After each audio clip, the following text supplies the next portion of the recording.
This is Romblon. Ito pala guys, yung isang beach resort na may parang may sand pit doon na ano. So magpapapicture. Yeah. Picture lang. Diba? Kasama pala yung pamangkin ng jowa ko guys. So syempre, tawag sa akin is tita na. Kasi ang purpose ng Romblon na trip na to is pag-welcome sa family nila. Para sa akin, ang ganda talaga nga, promise. Para ka rin Palawan. Diba? Hati siya sa gitna. Nung nakaraan, doon kami sa kabila. Ngayon, dito naman kami. Hindi, doon. Doon pa? Doon tayo, nung nakaraan. Ay, parang doon. Doon.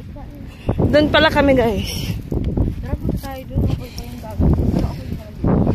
Kaya alam mo ba kung ano maganda dito? Pang profile photo.